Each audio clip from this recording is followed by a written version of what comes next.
Lars Ulrich dropped a bomb in the middle of the 90s rock debate. He called out 3 of the decade's biggest bands and said they all seemed scared of their own success. Then he turned around and praised one group for doing the exact opposite, grabbing fame with both hands and loving every second of it. And it was just so refreshing. I mean, obviously bands like Nirvana were great, Alice in Chains were great, Pearl Jam were great, but there was also a little bit of that, it was called shoegazing, and we don't really want to be famous and we don't really want to be, and so there was that kind of dichotomy between, being on the radio and doing videos for MTV and all that kind of stuff, but we really don't kind of want to be famous, that weird thing back and forth. And then Oasis came along and just embraced it, and it was so refreshing. You should have been a professor of rock, because you're right. Now that you're taking me back in my memory bank, all those bands are like, yeah, man, it's not cool to be famous and fuck fame. And I remember watching Kurt Cobain was saying like, shit, man, we don't give a fuck about anything. And all self-conscious. These guys come along and they're like, fuck self-conscious. We want money and we want to be rock stars. We want to be the best. I love that. And they also had the songs. They had the songs to back it up. And this wasn't just casual talk. Ulrich had just split rock's biggest acts into 2 camps, the reluctant legends versus the hungry showmen. And suddenly, everyone had to pick a side. Nirvana. Nirvana blew up the mainstream and changed culture overnight. But fame never felt right to them. Kurt Cobain wrote songs that cut deep, and the band's impact was huge.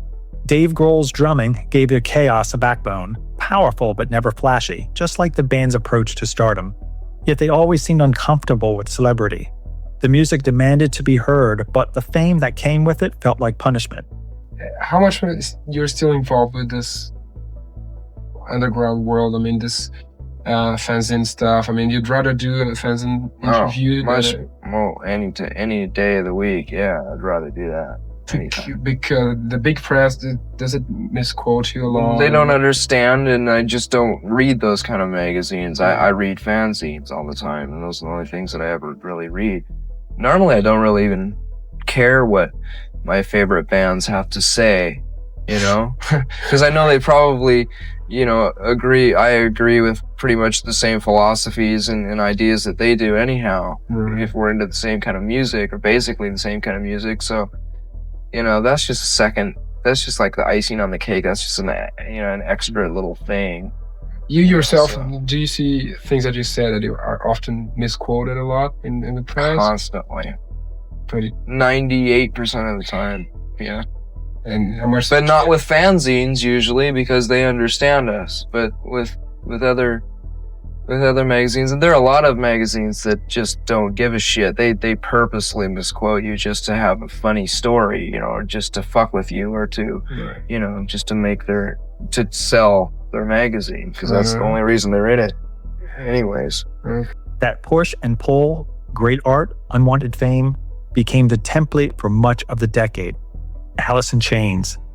Alice in Chains built a massive sound of pain and power. Layne Staley's voice filled arenas.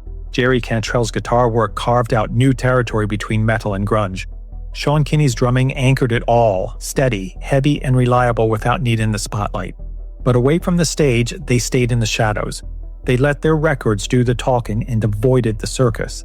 The result was legendary music paired with a careful distance from fame. When you're starving and you're down and out, you're doing okay, you're surviving and everything, but nothing's really happening. That's where the good music comes from, because it's so violent, and it's so emotional, and it's so strong because it's real. It's what I'm living every day. It's what I wake up. It's what we do. It's who we are. It's no lie. I'm not saying that we're the smartest guys in the world, but our music is good. Our music is great. Pearl Jam. Pearl Jam's success was massive, and their pushback was just as big. They challenged how the music business worked, made fewer videos, and stepped away from the celebrity machine. Dave Abruzzese powered their biggest 90s hits with driving beats, but even he kept out of the spotlight while the band fought their battles. No showboating, just the backbone the music needed. To many fans, this showed real values. To critics, it looked like rock stars fighting the very thing that made them voices people could hear. Either way, they made a choice: stay in control, even if it meant less flash. Our band is it's a small foreign film. It's not a blockbuster American movie. It's not Terminator 2, you know. Never wanted to be. Before we get to the band he praised, let's talk about shoegazing. Here's where we need to get the facts straight. Shoegaze was a specific movement, mainly from the UK in the late 80s and early 90s. Bands like My Bloody Valentine, Slowdive, and Ride created walls of guitar effects, buried their vocals in the mix, and performed while staring down at their pedals, hence, shoegaze. The American grunge bands weren't really part of the scene, though they shared some of the same anti-showbiz attitude. The shoegaze approach was about sound over spectacle, creating music that wrapped around you instead of demanding attention. While American alternative rock was dealing with unwanted fame, British shoegaze bands were creating a different kind of distance, one built into the music itself. Oasis. Oasis went the other way entirely. People called them Britpop, which always annoyed the band. They saw themselves as straight rock and roll, not some movement with a trendy label. Britpop being the flavour of the year. Britpop. We're not Britpop. We're universal rock. That's what we are. We're not Britpop. The media can take the Britpop and stick it as far up the back entry of the country house as they can take it. We're a universal rock band. We're not Britpop. But whatever you called it, Liam's swagger and Noel's big mouth weren't accidents. They were part of the plan. Tony McCarroll drove the beat with workmanlike precision through their early breakthrough years, letting the Gallagher brothers grab all the attention, which was exactly the point. People ask you about different bands. And always... Right, listen. Let me just say... People of England, this is the way it goes in every interview. We were going along here, nicest move, talking about Oasis, and then she just goes... Can I just say something? I've on this, who do you want to talk about? No, listen, let me just say, I was in an interview the other day, like, my girlfriend was doing an interview, and some girl behind me, and she's gone, so, George Michael was in here last week, and he said, all you ever do is slag people off when you have a record out. Now, right? The wild interviews and bold claims weren't side effects of success, they were tools. Oasis treated being big, catchy songs, tabloid drama, stadium energy as part of making great rock music. What about Justin of Elastica? Do you really fancy her then? Yeah. Are you going to go for her? No. She's going to go for me. Beat them with your album this time? No, I'm not in competition anymore with a Blur and that. Blur's just Blur. You know what I mean? It took them 5 years to get number one, right? It took us fucking 12 months, yeah? Our kid was a daft cunt and said what he said, stupid, knobhead, you got a good crack. You can't see your black eye because you put loads of makeup on it. But that was it. You know what I mean? In a world full of reluctant stars, that direct grab for greatness felt like a breath of fresh air. The clash Lars Ulrich pointed out was simple, but deep.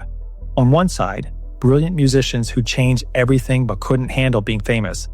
On the other, equally talented artists who made stardom part of their art. To Ulrich, Oasis was refreshing because they didn't apologize for wanting to be huge. In a decade where being anti-fame was almost required, the Gallagher brothers reminded everyone that rock stars were supposed to be bold and larger than life. This leaves the big question open. Was it better to resist fame like Cobain and Vedder, or more rock and roll to embrace it like Oasis? This isn't just music history, it's about power. Come on then. Pull your fucking cameras away now, fucking leather, you knobhead. You don't need it. I'll leather you knobhead. You just had a baby.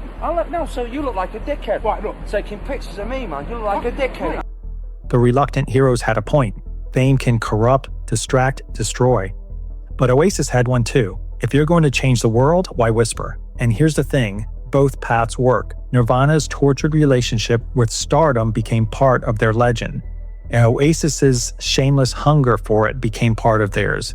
The question isn't which was right. The question is, what does your choice say about what you think art should do to people? Liam, what would you say is the single hardest part of the rock and roll lifestyle? The hardest part is staying true to yourself and keeping it real. Right. Is there anyone today you say is a true living rock star? Me. Wasn't expecting anything less? Exactly. Smash that subscribe button right now. Don't just sit there. Join the crew, stay locked in, and let's keep the beat alive.